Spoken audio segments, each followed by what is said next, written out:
महा cartoon TV. Hello बच्चों, आज मैं आपको पंचतंत्र की एक और नई कहानी सुनाऊंगी और आज की कहानी है शेर और जंगली सूअर। बहुत समय पहले की बात है। किसी जंगल में एक शेर रहता था जिसका नाम शेर सिंह था। वह उस जंगल में काफी समय से राज कर रहा था।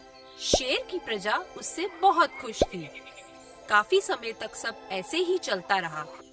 तभी जंगल में भीषण सूखा पड़ गया। सूखा पड़ने की वजह से एक एक करके जंगल के सभी जानवरों की हालत खराब होने लगी और वे खाने पीने की कमी के कारण मरने लगे। कुछ जानवर पानी की तलाश में दूसरे जंगलों में चले गए।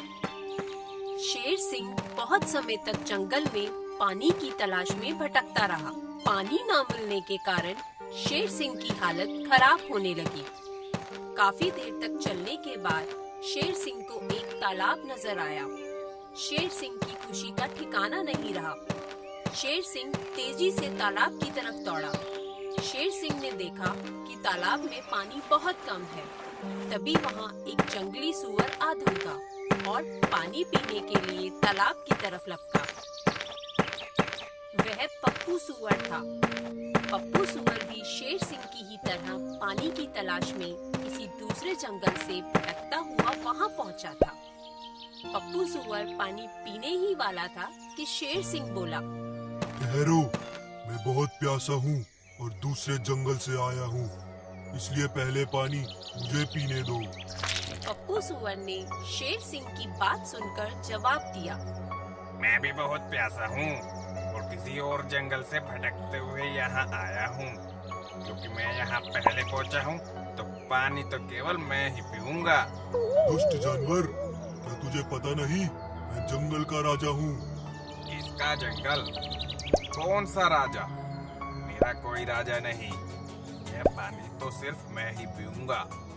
शेर सिंह को पप्पू सूअर की बात सुनकर बहुत गुस्सा आता है और वह दहाड़ता हुआ पप्पू सूअर से कहता है, मूर्ख सूअर, तू जहाँ से भी आया हो इस पानी को नहीं पी पाएगा और मेरा भोजन बनेगा।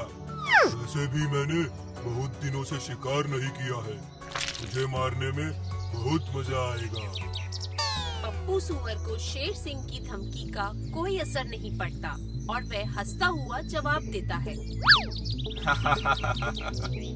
तुम मुझे क्या मारोगे? पहले खुद की हालत तो देख लो। तुम इतने कमजोर हो कि तुमसे ढंग से चला भी नहीं जा रहा। अगर वाकई में तुम्हारे अंदर इतनी हिम्मत है तो मुझे हरा कर दिखाओ।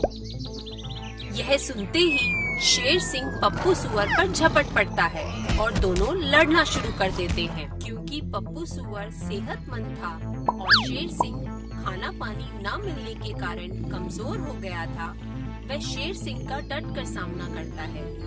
इसी बीच पप्पू सूअर और शेर सिंह की लड़ाई की आवाजें सुन आसमान में कई गिद्ध मंडराने लगते हैं। उन सभी गिद्धों में से एक गिद्ध दूसरे गिद्ध को बोलता है, अरे जरा देखो तो सही, ये शेर और सूअर आपस में कैसे लड़ रहे हैं। अगर ये ऐसे ही लड़ते रहे तो ये दोनों पक्का एक दूसरे को मार देंगे। यह बात सुनकर दूसरा गिद्ध भी बोल पड़ता है, हाँ, सही कह रहे हो। वैसे भी जब से सूखा पड़ा है हमें खाने को अच्छा भोजन नहीं मिला। आज पानी के साथ साथ खाने को बढ़िया मांस भी मिलेगा। कुछ देर झगड़ने के बाद शेर सिंह और पप्पू सूअर थक जाते हैं। पप्पू सूअर की नजर आकाश में उड़ते गिद्धों पर पड़ती है और वह सोचता है, ये क्या, इतने सारे गिद्ध? लगता है ये हमारे मरने का इंतजार कर रहे हैं। पप्पू सूअर शेर सिंह से कहता है, जरा आसमान की तरफ देखो, वह गिद्ध हमारे मरने के इंतजार में है। भलाई इसी में है कि हम दोनों आधा आधा पानी पिएं और अपने रास्ते निकल जाएं। शेर सिंह पप्पू सूअर की बात को समझता है और कहता है, हाँ, बोल तो तुम ठीक रहे हो। एक दूसरे को हानि पहुंचाने में कोई फायदा नहीं है। ठीक है, हम दोनों ही थोड़ा थोड़ा पानी पी लेते हैं। ऐसा कहकर पप्पू सुअर और शेर सिंह तालाब के पानी को मिल बांटकर पी लेते हैं और अपने अपने रास्ते निकल जाते हैं। आकाश में दूसरी ओर सभी गिद्धों के हाथ निराशा लगती है और वे भूखे ही रह जाते हैं।